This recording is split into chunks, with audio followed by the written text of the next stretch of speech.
They say marriage is hard work, but what if all the work is just surviving them? What if love becomes a cage built from your own silence? This isn't just a story of a woman leaving her husband. This is the story of reclaiming a life he tried to erase, of surviving not just him but herself. If you've ever wondered why she stayed or how she finally left, keep watching, because this is how it really happens. I woke up to the smell of fresh coffee brewing in the kitchen.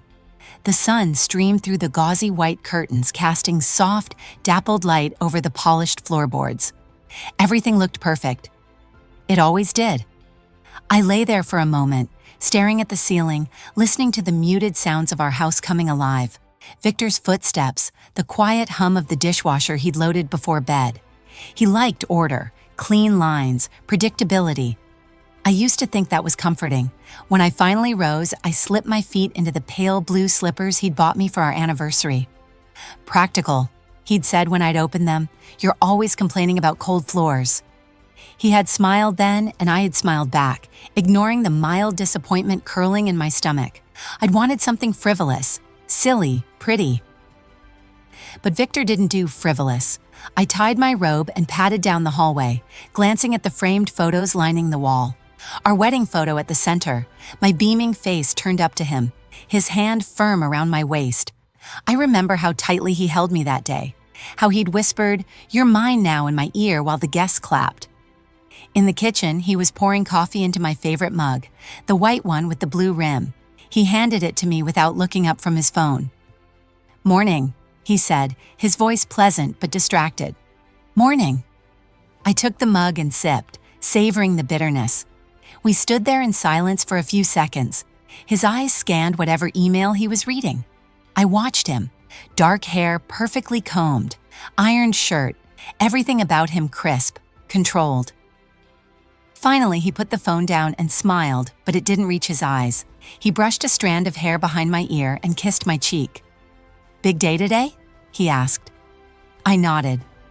"Quarterly meeting with the team." He raised an eyebrow. "Don't let them walk all over you." I forced a smile. "I won't."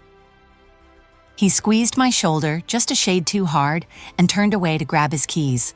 Victor insisted on managing my calendar. "You're too disorganized," he'd said when we'd first set it up. At the time, I'd laughed. He was always so efficient, so sure of himself. It felt like love, the way he took care of the things I didn't want to think about. Now, my appointments showed up color-coded on my phone, complete with travel time and reminders. My bank accounts, too, were something he helped me with. He'd said he was good with money, that I was too emotional about it. He wasn't wrong. I'd inherited my parents' old house, sold it, and turned that money into the business I now ran. But the profit went into our joint account. Victor paid the bills, transferred what I needed, reminded me when I went over budget on groceries. He liked to joke about it with friends. "She's a genius with design, hopeless with numbers." They would all laugh. I would laugh too. I sipped more coffee. The taste was grounding, bitter, real. At the kitchen table, I glanced at my notes for the meeting. New marketing strategy, hiring budget, expansion plans, all decisions I'd make after running them by Victor. He never told me no directly, just asked questions, made suggestions. "Are you sure that's a good idea? Don't you think you should wait?" He was supportive. He just wanted the best for me. That's what I told myself. I remember when we bought this house, how proud he was giving me the tour. "This is what your hard work earned us," he'd said, as if it was ours equally, as if I hadn't been the one on my hands and knees scrubbing the studio floor in the early days, meeting clients at cafes to save on rent, living off instant noodles. Still, it was a beautiful house. He stood by the door now, adjusting his tie in the mirror. "You'll be home late?" I asked. "Yeah, dinner with a client." I nodded, studying him. He was so calm, so put together. "Anyone I know?" He paused a beat, not long enough for most people to notice. "Just work." He gave me another smile, this one practiced, the one he used at parties when someone asked an uncomfortable question. "I'll bring dessert home," he said. I laughed softly. "Okay." "Good girl," he said lightly, and closed the door behind him. The house was silent. I let out a slow breath and sat back down.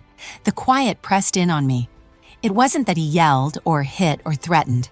That would have been easy to recognize, easy to fight. Number Victor was too smart for that. He loved me. He told me so every day. He showed it in 1,000 tiny ways, in managing my money so I didn't have to, in reminding me of things I'd forget, in telling me which friends were bad for me, which deals were too risky, which dresses were too tight. He kept me safe. I looked around the kitchen, immaculate counters, clean sink, sunlight glinting off the polished steel. It was a beautiful prison. My phone buzzed. A calendar alert, meeting at 10 a.m. I dismissed it, drank the last of my coffee, felt the acid in my stomach. In the hallway mirror, I caught my reflection. Smiling, practiced, controlled. I thought I had everything under control. I whispered to the empty room, and for a moment I almost believed it. The meeting went well enough. My team congratulated me on the new client. I smiled, shook hands, offered notes on their pitches. I didn't hear half of what anyone said. All day my mind was somewhere else, or maybe nowhere, just floating. By the time I got home, the sun was already setting. The house felt too quiet. I walked through each room, turning on lights. Victor wasn't home yet. Dinner with a client, he'd said. I didn't bother cooking. I wasn't hungry. I poured myself a glass of wine instead, even though he didn't like when I drank alone. It's trashy, he'd told me once, laughing. I drank it anyway. I'm not sure why I went into his office. Maybe I was looking for reassurance, proof that I was imagining things. He always kept the door unlocked. He said we shouldn't have secrets. His desk was immaculate, a pen at perfect right angles to the notebook, his laptop closed and centered. I sat down in his chair, cradling my wine glass, and just looked around. For a moment, I let myself pretend I was him, confident, unbothered. Then I opened the drawer. I didn't expect to find anything. Inside were receipts, warranties, insurance forms, all the usual paperwork. Victor was obsessive about record keeping. That's why it stood out immediately. A glossy folder, new and stiff. I opened it, frowning. There it was, his name on the purchaser line, a car I'd never heard him mention. I flipped to the registration. It wasn't in his name, it was in hers. Her name. I didn't recognize it at first. Just some woman's name in neat print. I read it 3 times before my brain would accept it. A car, bought with our money, registered to her. I felt my breath catch. My chest went tight. I set the wine glass down, hands shaking, my vision blurred. For a moment I thought I might pass out. I remembered the jokes he made at dinner parties. She's the boss. I just work here. Everyone laughed. I remembered the nights he said he had late meetings, texting under the table, screen turned just so. The unexplained charges, he'd waved them away. Client dinner, business expense. The cologne, that wasn't his. I had noticed all of it and ignored it. I picked up the folder and held it like it might bite me. Luxury car, for her, paid with my money. I felt heat flood my face, shame, rage, grief. I flipped through every page, hoping to find an explanation that would make sense, that would make it okay. But it was all there in black and white. He'd even paid the insurance up front. I laughed, a horrible sound, high and thin. It bounced off the walls of his perfect office. I clapped a hand over my mouth, breathed, in, outside. I remembered the texts I wasn't supposed to see, the one that said, "Can't wait to see you again." He told me it was an old friend joking. I believed him, because it was easier. I closed the folder carefully, put it back exactly where I found it, straightened the papers, wiped the smudge my thumb had left on the glossy cover, because that's what a good wife would do. I sat there a long time, staring at nothing. I felt something inside me break, not loudly, quietly, like a hairline crack in porcelain. You don't even notice it at first. My phone buzzed on the table. Victor, running late, don't wait up. I stared at the message. My thumb hovered over the screen. I could call him, confront him, scream, demand an explanation. But I didn't. I just typed, "Okay, be safe," and hit send. That night, I cleaned the kitchen until it gleamed. I wiped the counters twice, put the wine glass in the dishwasher, swept the floor, folded the throw on the couch, tidied the magazines on the coffee table. It calmed me, the rhythm of it, the illusion of control. I went upstairs, showered, scrubbed my skin until it was pink and raw, put on the expensive lotion he liked, brushed my hair, sat at my vanity and looked at myself. My eyes were empty. I remembered how he'd said, "I don't know what you'd do without me." I whispered to the mirror, "I'd survive." My voice broke. When I got into bed, I lay on my side, facing the door, waiting for him, listening for the sound of his car in the drive. It was nearly 2 a.m. when I finally heard the key in the lock, his careful footsteps on the stairs. He didn't come into the bedroom. He went straight to the guest room. That hurt more than I expected. I lay there in the dark, eyes open, breathing slowly. I could have gotten up, confronted him, but I didn't. Because I wasn't ready, because I was scared, because I still loved him even then, because admitting it out loud would make it real. I heard him moving around in the other room, a drawer opening, the creak of the mattress. Silence, my pillow was wet. I didn't remember crying. I closed my eyes, told myself I would figure it out tomorrow. I would smile in the morning, make him coffee, kiss his cheek, ask about his meeting, pretend, because I needed time, because I wasn't stupid, because I was smart. That night, I decided to play dumb. I woke up before him. I always did. Habit, I guess. I lay there in the pale light of dawn, listening to his breathing, slow, even, like nothing had changed. My chest felt tight, my eyes burned. But I didn't let myself cry. Not this morning. This morning, I had a job to do. When his alarm went off, I was already in the kitchen whisking eggs. He came in, scratching his neck, yawning. He looked at me like he didn't recognize me for a moment. Then he smiled. "Morning." I smiled back, bright, warm, empty. "Coffee's ready," I said. "Sit, I'll bring it over." He liked it that way. I set the plate in front of him, perfectly cooked, toast buttered just so. He didn't thank me. He rarely did. Instead, he scrolled his phone, chewing thoughtfully. I sipped my coffee, watching him over the rim. "You bastard. You fucking bastard." He looked up suddenly. "What?" I blinked, smiled. "Nothing." He shrugged and went back to his messages. Later that day, I answered emails, held meetings, laughed at jokes. My assistant told me I seemed especially calm. I thanked her. I was calm, dead calm, like water before it boils. That weekend, we hosted friends for dinner. I cooked all day, roast chicken, garlic potatoes, fresh bread, dessert from his favorite bakery. He opened wine for everyone, told stories, made them laugh. When they complimented the meal, he said, "She really is amazing. I don't know what I'd do without her." He squeezed my shoulder possessively. Everyone smiled. I smiled too, but inside? Inside, I was screaming. I cleared the plates, loaded the dishwasher. He drank brandy with the men, talking about work and politics. The women sat at the table, complimenting the decor. I heard one of them say, "You're so lucky. He's so attentive." I bit down so hard on my tongue I tasted blood. When they left, he locked the door behind them and turned to me. His eyes roamed over me slowly. I felt sick.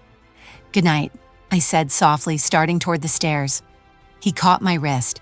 "Not yet," he said. He led me to the couch. He kissed me. I kissed him back. I didn't want to, but I did because that's what good wives do. I let him undress me. I let him inside me. I closed my eyes and went somewhere else, a safe place in my head where I wasn't me. After he kissed my hair, "Love you," he murmured. I didn't answer right away. He tensed. "Love you too," I whispered. His body relaxed. He didn't notice the tears sliding down my temple into my hair. The next morning, I made him breakfast again. We went to his parents for Sunday lunch. I wore the dress he liked, modest, light blue. He put his arm around me in front of them. Called me my girl. They beamed, we all played our parts. His mother took me aside while he fetched drinks. "You're such a good wife, Annabeth. He needs someone strong. He's always been difficult." She smiled knowingly, like it was my responsibility to manage him, like it was my privilege. I wanted to scream. Instead, I smiled. "Thank you," I said. Driving home, he put a hand on my thigh. "You were perfect today." I didn't answer. He squeezed harder. I said you were perfect. I swallowed. Thank you. That night I cried in the shower, quietly so he wouldn't hear. I bleached the towels the next day because he liked them white. I replied to my friends' texts. We're great. He's wonderful. So lucky. At dinner he watched me. I worry about you, he said. My fork paused. You've been off lately. I forced a laugh. Just tired. He nodded, serious. You should take better care of yourself. You wouldn't know what to do without me. I smiled. Of course. Later in bed, staring at the ceiling, I replayed the words over and over. You wouldn't know what to do without me. I thought about the folder in his office, her name, the car, paid with my money, my money. I let the rage fill me, burn hot in my chest. Then I buried it deep, covered it with a smile. Because I wasn't ready, not yet. I would cook, I would clean, I would fuck him. I would wear the dress, I would laugh at the jokes. I would be the good wife because that was what he expected. Because that was what would make him blind. Because that was what would make him weak. I would be the perfect wife, until I didn't need to be. I always thought marriage was supposed to be hard. That's what my mother told me. Nothing worth having comes easy, she'd say while folding laundry, her fingers moving mechanically over my father's shirts. I remember sitting at the kitchen table, watching her, watching the lines deepen around her mouth, the way her eyes drifted somewhere far away when he wasn't looking. He'd come home late, reeking of whiskey and something sour I didn't want to name. She'd serve him dinner anyway, microwave warmed because he was hours late. She'd never yell, never ask questions, just smile tightly and say, "Long day?" If he answered at all, it was with a grunt. If he didn't like the food, he'd push the plate away. Sometimes he'd call her useless. Sometimes he wouldn't bother talking at all. When he went to bed, she'd sit at the table in the dark, cup of tea going cold in her hands, silent, staring at nothing. One night when I was 12, I asked her why she stayed. Her eyes flicked to mine, surprised, like she hadn't realized I was there. She reached out and smoothed my hair. "Because he's your father," she said softly, as if that was reason enough. "But he's mean," I whispered, her hand stilled, her mouth twisted, not quite a smile, not quite a frown. "Marriage is work, Annabeth. It's not supposed to be easy." She sounded so tired. That was the end of it. She didn't believe in divorce, didn't believe in weakness. She believed in endurance, in keeping the family together, no matter how much it rotted from the inside. When I was 15, I caught my father on the phone late at night. He didn't see me, didn't hear me. He was laughing, a warm, intimate laugh I'd never heard directed at my mother. He said, "I miss you too." He said, "Can't wait to see you." I went back to my room, sat on the floor, wrapped my arms around my knees. I didn't tell her. I didn't want to watch her pretend she didn't know, because she did know. Of course she did. Years later, she finally admitted it to me. We were washing dishes after a holiday dinner. The house was quiet. The men were in the living room watching football. She stood at the sink, hands in soapy water, eyes on the window. "Your father always had friends." She said it like she was talking about the weather, unavoidable, unremarkable. I froze, dish in hand. "Why did you stay?" She didn't look at me. Her mouth twitched, that same ghost of a smile. "Because leaving would have been worse." I didn't ask her to explain. I didn't want to hear that part. When I got engaged to Victor, she was overjoyed. "He's so responsible. He'll take care of you. You're so lucky." She didn't see the way he corrected me in front of the jeweler, didn't hear the edge in his voice when I hesitated over a more expensive band. She didn't see the way he squeezed my arm, just a little too hard, when I made a joke he didn't like at dinner with his friends. When I called her crying the first time we fought, she listened patiently. But when I asked if maybe I'd made a mistake marrying him, she went silent. No. Just that, cold, final. "No, Annabeth, you make it work. You chose him. That's what marriage is." I stopped telling her about the fights after that, stopped telling anyone, because I knew what they'd say. "He's a good provider. He's so polite. He loves you." Because that's what I told myself. I thought of all that, standing in my perfect kitchen, stirring sauce for the man who betrayed me. My mother's voice in my head. Marriage is work. You make it work. You're lucky he chose you. But I wasn't her. I refused to become her. I didn't sleep much after I found the registration. A couple hours at most, twisting in the sheets that smelled like Victor's cologne. When I got up, it was still dark. I turned on the lamp, sat cross-legged in bed, and opened my laptop. I told myself I was just checking email, but my hands had other plans. I typed her name into the search bar. It wasn't hard to find her. Victor had chosen poorly if he wanted her hidden. Instagram, Facebook, LinkedIn, there she was. Her photos popped up immediately. She couldn't have been older than 25. Long hair, big eyes, a wide, easy smile. The kind of smile I hadn't managed in years. One photo was of her at a cafe, looking down at her phone, laughing at something someone had sent. I studied her face for clues. Was she laughing at Victor's message? Can't wait to see you tonight. I scrolled more, photo after photo, sunlight on her face, friends crowding into the frame, champagne at brunch. Her life was so open, so young. I felt sick, not just with jealousy, with something deeper, older, like looking at a version of myself I'd buried. She didn't seem like the type who would ask too many questions, the kind of woman who would believe whatever he told her. You're so mature for your age. My wife doesn't understand me. We're basically separated.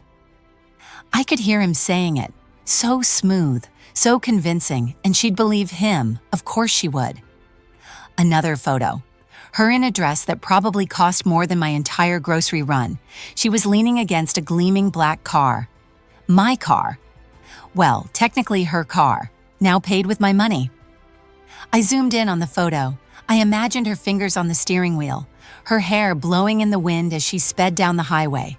Music blasting, free, careless. I clenched my fists until my nails dug crescents into my palms. It wasn't fair. None of it was fair. I remembered Victor's voice in my head. You're lucky I take care of you. You'd be lost without me. Apparently, he took care of her too. I clicked on her tagged photos. There was one at a restaurant I recognized. Victor had taken me there for our anniversary once. He'd said it was too expensive to go back. I closed the tab before I could see what she ordered. I sat in the dark for a long time, breathing slowly. It would have been easier if she'd been cruel. Obvious, predatory, but nothing about her seemed calculating, just trusting. I imagined meeting her, telling her what he was, watching her face fall as she realized. Or worse, watching her not care. Which one would she be? I rubbed my temples. I felt like an old woman hunched over my laptop, spying. Pathetic, but I couldn't stop. I read her captions. Most were bland, song lyrics, inside jokes, emojis. One, though, made me pause. It was under a mirror selfie in a bathroom that wasn't hers. A hotel, maybe. Spoiled rotten. I felt something crack inside me. Spoiled. I remembered Victor scolding me for buying a dress on sale. You don't need that, don't be wasteful. Spoiled. She didn't know. I was sure of it. She didn't know that the money wasn't his, that the car was mine, that every fancy dinner, every little gift was bought with my work, my sweat, my careful budgeting. He would have told her it was nothing, that he was successful, generous, that she deserved it. Maybe she did. I closed the laptop gently, carefully, like it was something fragile or dangerous. I sat back in bed and stared at the ceiling. I tried to summon pure hatred for her, tried to conjure rage that was clean, righteous, satisfying. But what I felt was messy, complicated, jealousy, pity, disgust, sadness, for her, for me, for the way he could do this to both of us and sleep soundly at night. I wondered if she knew he snored, if he brushed her hair back from her face the same way, if he called her baby, if he promised her things he never intended to give. I wondered if he loved her, if he loved me, if he was even capable of loving anyone at all. I pressed the heel of my hand to my eyes until I saw stars. I felt so tired. Finally, I whispered into the dark, I'm not angry at her. My voice cracked, not even a lie. I wasn't angry at her, not really. The invitation came in a thick ivory envelope. Victor liked these sorts of things, charity galas, networking events, opportunities to be seen. He said it was important for my business. Our reputation matters, Annabeth. So I bought a new dress. Not too flashy, not too plain, something he would approve of. In the car, he adjusted his cufflinks and checked his teeth in the mirror. "You remember what we talked about?" he asked. I forced a smile. "Yes, don't mention the expansion plans. Don't bring up the pricing model. Just smile and let you do the talking." He glanced at me. "Good girl." He said it lightly, but it felt like a slap. The venue was all crystal chandeliers and champagne flutes, people in black suits and sleek dresses. The air smelled like money and ego. Victor was in his element. He shook hands, laughed in the right places, guided me with a light touch on my back. I smiled until my cheeks ached. I let them compliment my dress. I let them call me Victor's beautiful wife. I let them treat me like decoration. Halfway through the night, I slipped away to the bar, ordered sparkling water. Victor didn't like me drinking in public. "Makes you sloppy," he'd said once. I watched the bubbles rise, tried to keep my breathing even. He found me there, placed a firm hand on my arm. "Come on," he said softly, teeth bared in something that wasn't quite a smile. "They want to meet you." I let him pull me back. We stood in a tight circle of men in tailored suits. They talked shop, stocks, contracts. Victor praised me lavishly, but only for certain things. "She has such an eye for design. I handle the numbers, of course." They laughed. I smiled. Then one of them turned to me. "So Annabeth, what's next for you?" "Another studio? New project?" I hesitated. Victor's fingers dug into my waist. Warning. But the words slipped out before I could stop them. "I'm actually thinking about expanding into corporate spaces. There's a lot of demand." Victor's laugh cut me off, loud, sharp. "Ah, she thinks she's going to do that. Isn't she cute?" The men laughed with him. My face burned. I opened my mouth. He squeezed harder. So I shut it, swallowed it, smiled. Inside, I felt something tear. He leaned in, lips brushing my ear. "Don't embarrass yourself." The rest of the night was a blur. I don't remember what I said. I don't remember the drive home. I remember the fight. The door closed behind us. Silence for a beat. Then he exploded. "What the fuck was that?" I flinched. "Victor." "You can't help yourself, can you?" He paced like a caged animal. "Had to make it about you. Had to talk over me." I didn't mean, "Shut up." He whirled on me, finger in my face. "Shut up, I shut up." He sneered. "God, you're so fucking needy. Always have to prove how smart you are. You can't just let me handle things." My hands shook. "I wasn't trying to embarrass you." He laughed, ugly, cold. "You don't even see it, do you? You make me act like this." I recoiled. "What?" "You make me do this." He spat the words. "If you just listen, if you just behave, but no, you have to push, you have to ruin everything." I felt the tears burning, blinking furiously. "Victor, please." He grabbed my arms, not hard enough to bruise. He was too smart for that, just enough to hold me there. "Stop crying, fucking stop crying. You want to play the victim now?" I bit my lip, tasted blood. He let me go, stepped back, wiped his hands on his pants like I was something dirty. "Clean yourself up," he said. Then he turned and went upstairs. I stood there, shaking, silent. Then I walked slowly to the bathroom, locked the door, sat on the floor, pressed my back to the cabinet. The tears came hard, violent, ugly. Sobs ripped out of me, snot and spit and choked gasps. Everything I'd swallowed for years pouring out. I pressed my palms to my eyes until they ached, until I saw colors bursting behind my lids. My body curled in on itself, small, helpless. I thought about my mother, sitting in the dark with cold tea, saying because leaving would be worse. I thought about the mistress, smiling in that car, my car. I thought about every time he'd told me I was lucky, every time I'd said okay. I cried until there was nothing left. Then I sat there, breathing, shaking, cold.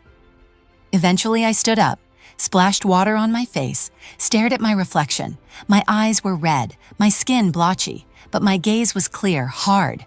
I took a deep breath, wiped my cheeks with a towel, straightened my spine. I looked at myself in the mirror, held my own gaze. "I'm done," I whispered. I wasn't going to be her, wasn't going to stay in the dark with cold tea. I wasn't going to let him decide who I was, what I could have. He thought he'd broken me, but he'd only made me sharper. I would smile, I would say the right things. I would play along until I didn't have to anymore.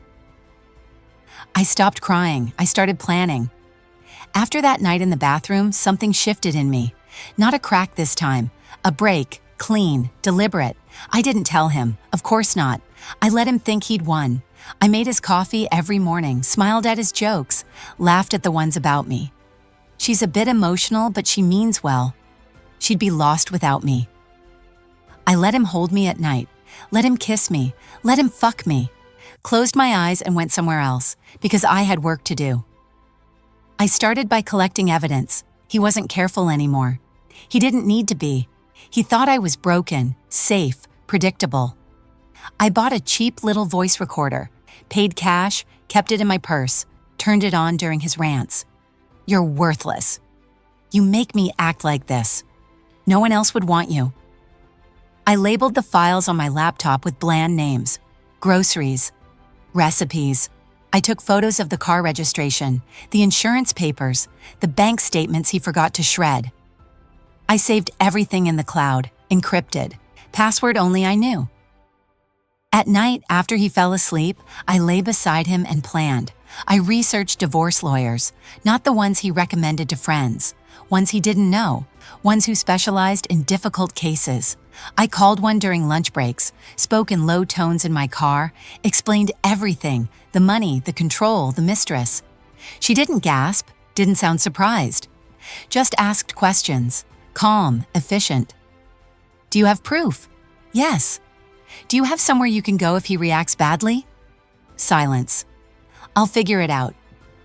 She gave me a list, bank accounts, credit cards, safe deposit box. I opened them all, used my maiden name where I could, transferred money in small amounts, just enough to avoid notice. I felt like a criminal. My heart raced every time I clicked submit, but I did it anyway. I stopped buying new clothes, stopped getting my hair done. Victor liked me presentable, but not too expensive, not wasteful, so I let my roots grow in, used old lipstick, he noticed. Of course he did. "Jesus, Annabeth, you're letting yourself go." I smiled. "I'll try harder." Because the less I spent, the more I could hide. I practiced smiling in the mirror, not too big, not too stiff, just right. He couldn't know. One night, he came home late, reeking of whiskey and cologne, not mine. He leaned against the doorframe, eyes glassy, smiling. "Waiting up for me?" I sat on the couch, laptop closed, dinner cold on the table. I smiled. "Of course." He staggered over, cupped my face, sloppy, possessive. "You're mine, you know." I nodded, kissed his knuckles. "Yours." He laughed, dropped onto the couch beside me, fell asleep with his head in my lap. I didn't move for an hour. I stared at the wall, cataloging everything, every insult, every threat, every slip. Fuel, he taught me well. In the morning, he was all apologies, sort of. Rough night, client wouldn't shut up. I poured his coffee, handed After that night in the bathroom, something shifted in me. Not a crack this time, a break, clean, deliberate. I didn't tell him, of course not. I let him think he'd won. I made his coffee every morning, smiled at his jokes, laughed at the ones about me. She's a bit emotional, but she means well. She'd be lost without me. I let him hold me at night, let him kiss me, let him fuck me.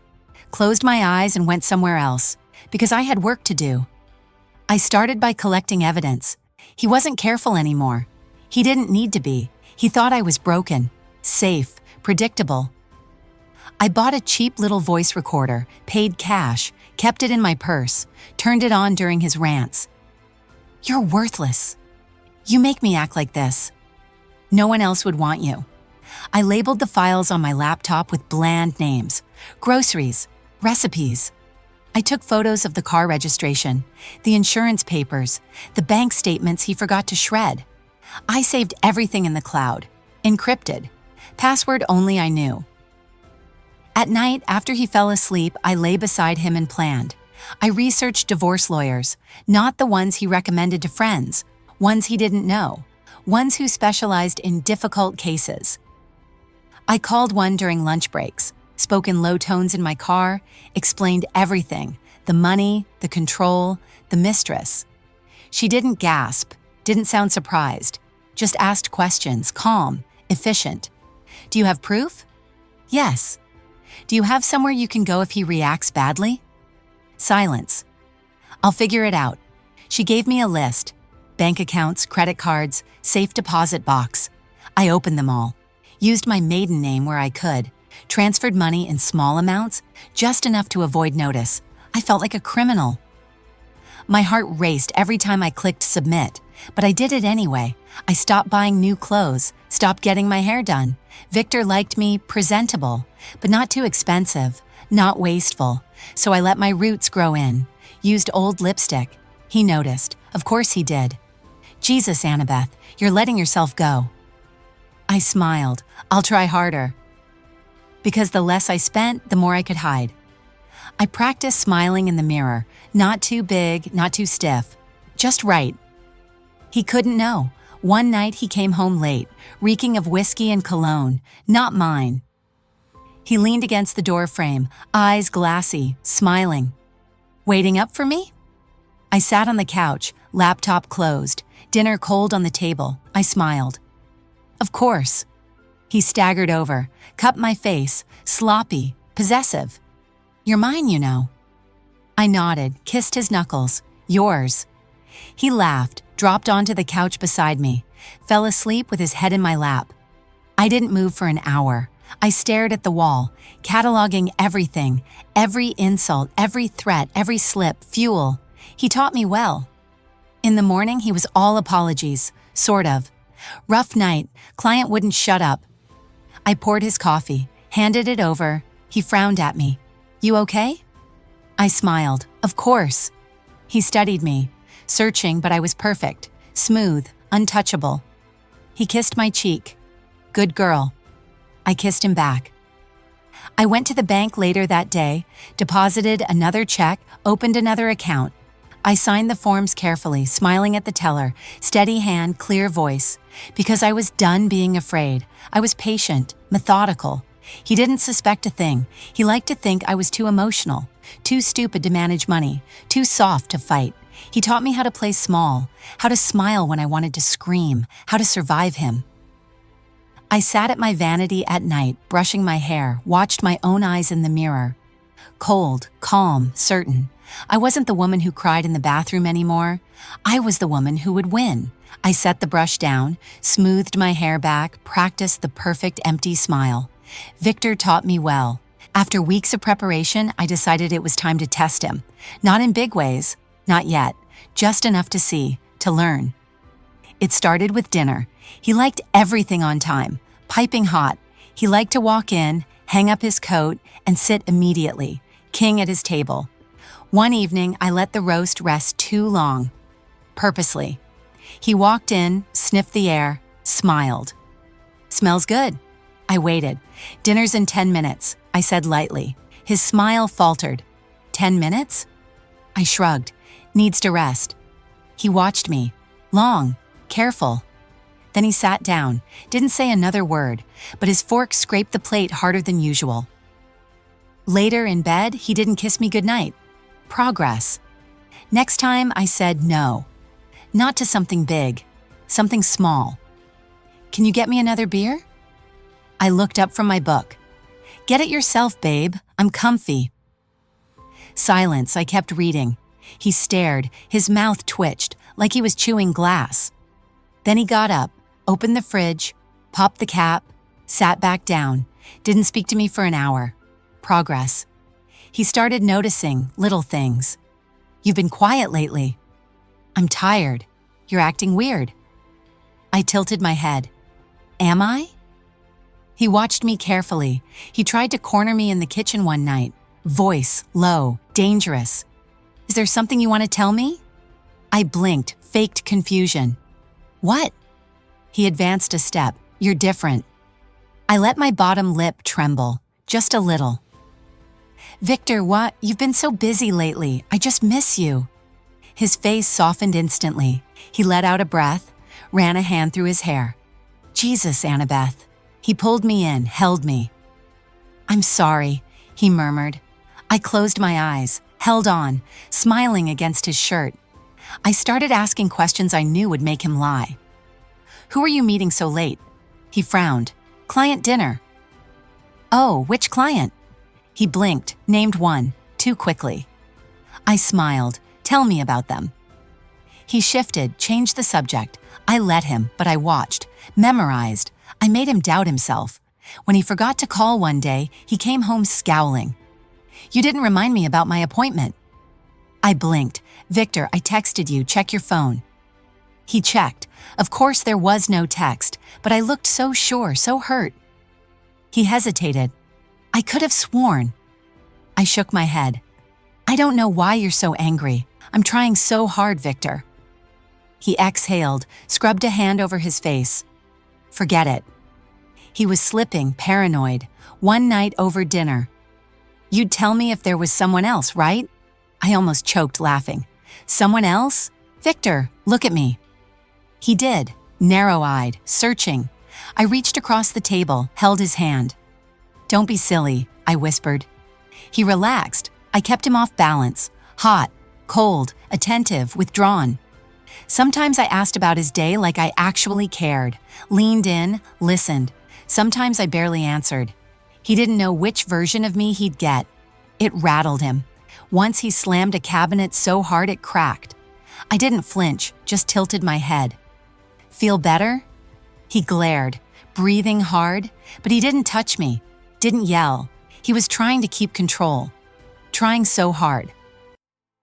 At night, I lay beside him and counted the seconds between his breaths. I planned, calculated. He didn't see it.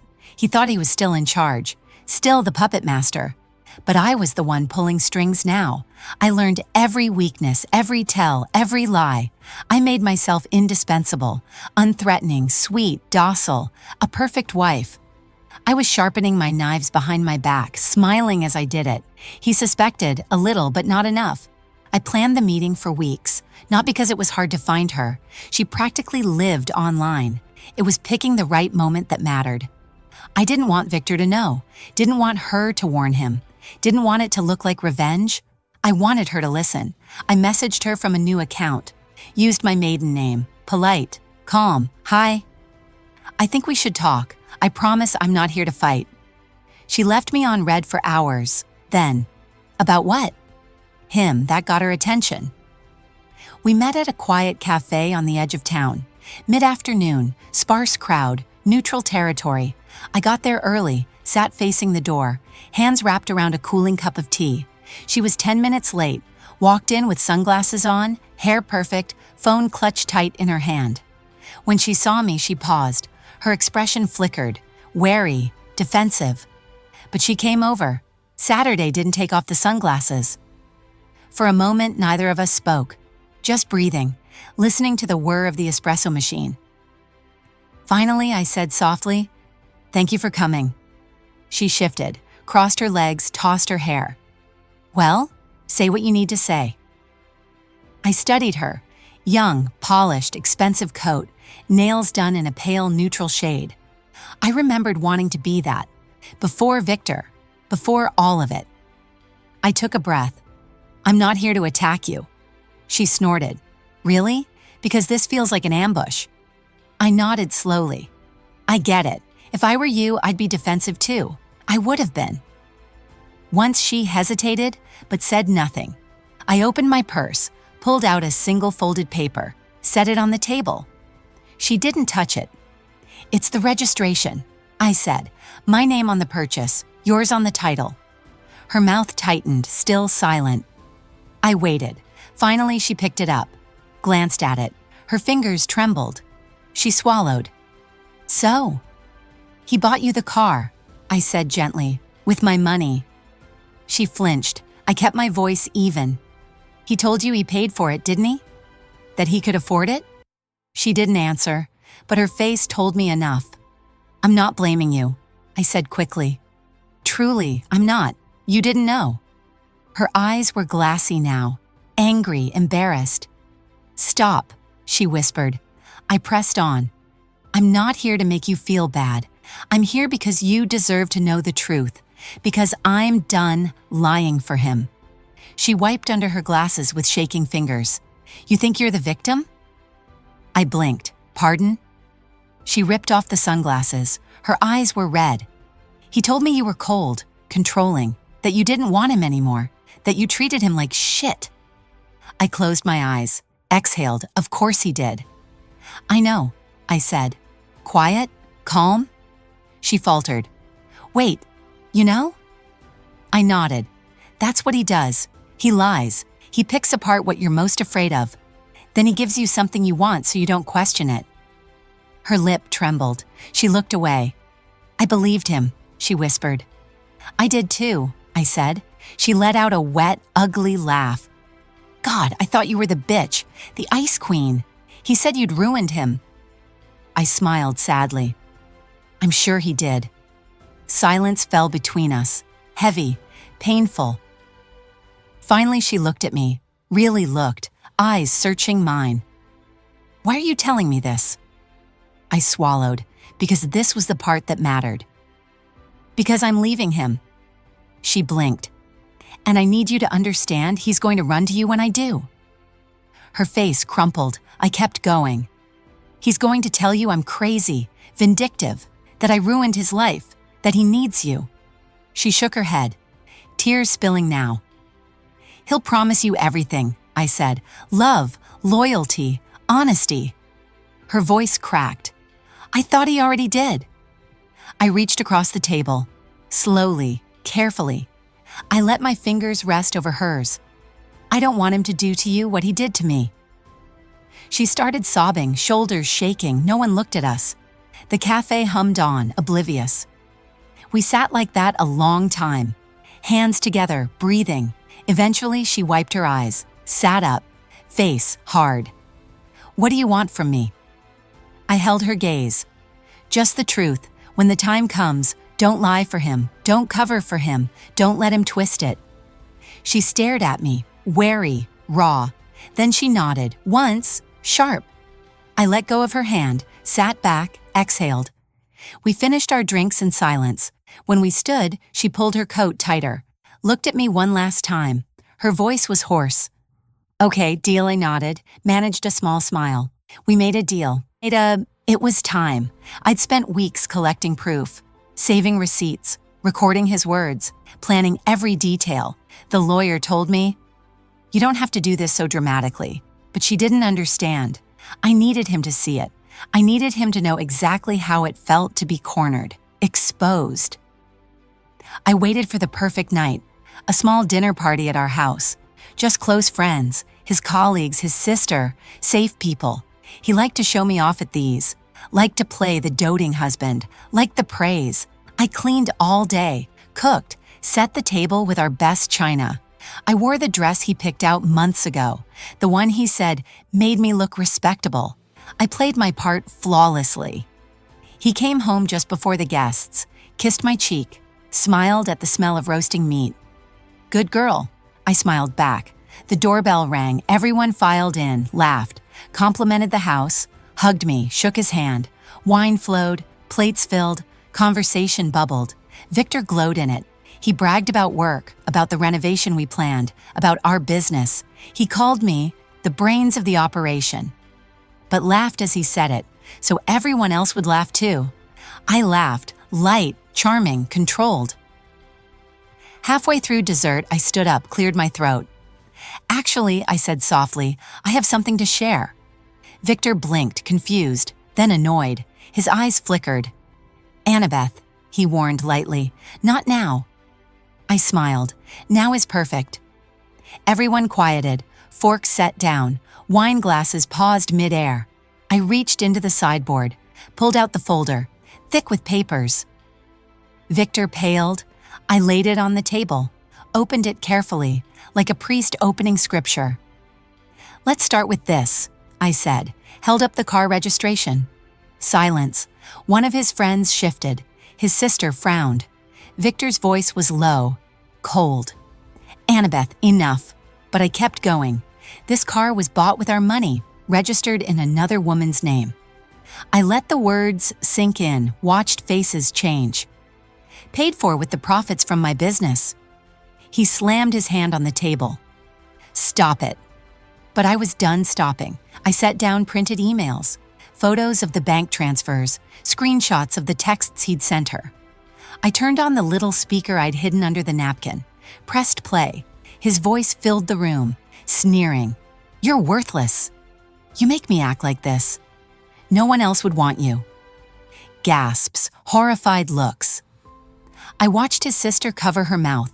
One of his colleagues looked away. Victor's face went red, purple, veins standing out in his neck. "Turn that off." I didn't. The recording played out. Until the end, silence. He stood, chair scraping violently. "You bitch!" People flinched. I lifted my chin.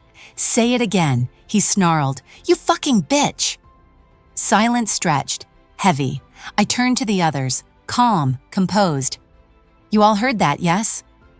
No one spoke, but they didn't look at him. I picked up the papers, stacked them neatly. "This is going to my lawyer in the morning." He lunged toward me, but one of his friends grabbed his arm, held him back. Victor roared, actually roared, like an animal. "You ungrateful whore, I made you." I didn't move, didn't flinch, I just smiled. "That's your version," I said quietly. He twisted, tried to break free. His sister's voice cracked. "Victor, stop, please." He spat on the floor. "You think they'll believe you?" He hissed at me. I raised an eyebrow, held up the flash drive dangling from my wrist. All of it, backed up, sent already. His eyes widened, rage and terror in equal measure. I took a breath, looked around the room. "Thank you all for coming," I said evenly. "I think the dinner's over." Chairs scraped back, awkward mutters. No one met his eyes. Victor was shaking, chest heaving, hands clenched. He didn't beg, he roared. The house was silent after everyone left. Dishes on the table, wine stains on the linen. Victor's insults still hanging in the air like smoke. He stood in the doorway, chest heaving, red-faced, eyes wild. "Do you think you've won?" He spat. I didn't answer, just began stacking plates, calm, careful. "Look at me." I did, flat, cold. "I'll ruin you," he said, voice low and shaking. I set the plates down, wiped my hands on a towel. "Get out," I said softly. He blinked, confused for the first time. "This is my house." I raised an eyebrow. "I paid for it." He barked a laugh, ugly. "I'll make sure no one believes you." I turned away. "Then you'd better get started." He didn't move for a long time. Then he left, slamming the door so hard the glass rattled. The next morning, I called the lawyer. She was calm, professional, efficient. "Are you sure you want to proceed?" I didn't hesitate. "Yes." Papers were filed, petitions served. Victor sent me a single text. "You'll regret this." I didn't answer. He tried to freeze our joint accounts. I'd already drained them. He tried to cancel cards in my name. I had new ones. He tried to smear me online, posting rants about his cheating crazy wife. I didn't respond. People messaged me. "Is it true? Are you okay?" I sent back the recordings, the screenshots, the receipts. Most went silent. Some apologized. A few didn't. That was fine. He tried to say I was unstable, hysterical, manipulative, but he'd underestimated me. I had witnesses, his own sister, who'd heard everything, his friends, who watched him lose control, the mistress, who sat in court and told them how he lied, how he used my money, how he promised her everything. She didn't look at me while she spoke, but her voice was clear, steady. When she finished, she got up, walked past me, paused. Our eyes met. She nodded once, sharp, final. I nodded back. Victor lost it on the stand, shouting, accusing. The judge shut him down. His lawyer tried to salvage it, but it was too late. I sat there, hands folded in my lap, expression calm, dead calm. He couldn't touch me anymore. The house was mine. my accounts restored, my business unentangled from his name, clean, free. Packing his things was anticlimactic, just boxes and bags. I stacked them by the door, changed the locks. He wasn't there to see it. He wasn't there for any of it. After the decree came through, I sat in the living room, alone, the silence pressing in on me. I thought I'd feel triumphant, vindicated, but mostly, I felt tired, empty. I ran my fingers over the armrest, remembered all the nights I'd sat there, waiting, hoping. I remembered the girl I'd been, bright-eyed, romantic, desperate to be loved. I mourned her. I cried, not the violent sobs of before, just quiet, slow tears, grief, real, heavy, but I let it come, didn't fight it. I'd earned this grief. Later I stood, wiped my face. I walked through every room in the house, touching walls, counters, windows, claiming them. They were mine now, not because Victor gave them to me, but because I took them back. I sat at my kitchen table, the same one where he'd belittled me, where he'd laughed at my plans. I opened my laptop, started drafting new proposals, emails, budgets. No one would handle the numbers for me now. It was hard, frightening, but it was mine. At night, I slept on my side of the bed, stretched out, arms wide, no weight on my chest, no voice in my ear telling me I was worthless. Just quiet, my quiet. I thought about him sometimes, what he must be saying, who he was blaming now, but I didn't care. He taught me many things, how to be small, how to be silent, but in the end, he taught me how to fight, how to win. I lay there in the dark, listening to the wind against the windows, breathing, alive, free. I didn't move out right away. Everyone assumed I would, but I stayed. It felt wrong to run. This was my house, my work, my money. So instead, I changed it. The first thing to go was the beige paint. Victor liked neutrals, said they were tasteful, safe. I chose color, deep green for the bedroom, warm ochre in the kitchen, jewel tones in the living room that glowed in the light. I stripped out the white carpets, replaced them with dark hardwood, cool under my bare feet, real. I took down every framed photo of us, left the walls bare for a while, let them breathe. Then I filled them slowly. Art I chose, prints I loved, a map of places I still wanted to go. I learned to cook for one, not because I had to, but because I wanted to. I tried new recipes, burned a few, laughed at myself, ate at the counter in my pajamas, wine in my favorite glass. No one there to judge, no one there to correct me, just me. I found the old record player in the attic, cleaned it, bought records secondhand, Nina Simone, Aretha Franklin, music that filled the house like sunlight. Sometimes I danced in the living room, alone, arms wide. I got used to the silence. At first, it was suffocating. Every creak of the house felt like him sneaking up on me. But slowly, it became something else. Peace, silence that didn't threaten, just existed. A space where I could hear my own thoughts. I stopped apologizing, even to myself. When I forgot to do the dishes, I didn't scold myself. Didn't hear his voice in my head calling me lazy. When I overslept, I let it happen. No one told me I was wasting the day. I let myself be human. I went through my closet, touched every dress, every blouse. I threw out the ones he liked best, the ones he chose, the ones he said were appropriate. I bought a red dress, low cut, dangerous for no one but me. I wore it in the mirror, admired the way it fit, the way it made me feel.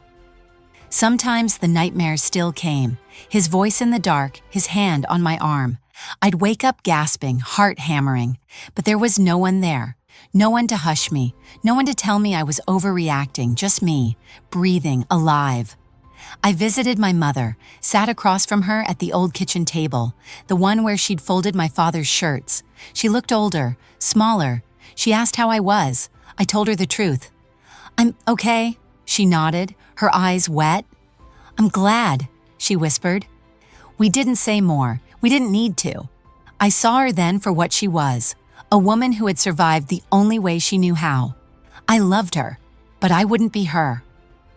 One morning I made coffee in my quiet kitchen, sunlight streaming through new curtains, software warm. I sipped slowly, savored it. I caught my reflection in the glass. My eyes were tired, but clear, not empty. I remembered the way I used to look, smiling too wide, terrified of failing him, of failing anyone. I didn't look like her anymore. I looked like me. I wasn't naive enough to think it was over. Healing isn't tidy. It doesn't obey calendars. Some days I felt strong. Some days I cried in the shower. But even on the bad days, I was free. Free to fall apart. Free to put myself back together. Free to choose. I made new plans for my business. Ones no one would veto. No one would manage. I met with clients who respected me, hired staff who believed in me. I watched the numbers myself, balanced the books.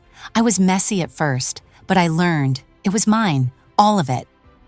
At night, before bed, I'd sit at my vanity, brush my hair, look at myself, really look. I saw the lines around my eyes, the faint scar on my chin, the stubborn set of my jaw. I saw the woman who stayed too long, who lied to herself, who swallowed her pain, but I also saw the woman who left, who fought, who refused to be quiet, who chose herself. I put the brush down, smoothed my hair back, held my own gaze, and I whispered, I didn't just survive him, I survived me. They say marriage is hard work, but what if all the work is just surviving them? What if love becomes a cage built from your own silence? This isn't just a story of a woman leaving her husband. This is the story of reclaiming a life he tried to erase, of surviving not just him but herself. If you've ever wondered why she stayed or how she finally left, keep watching, because this is how it really happens.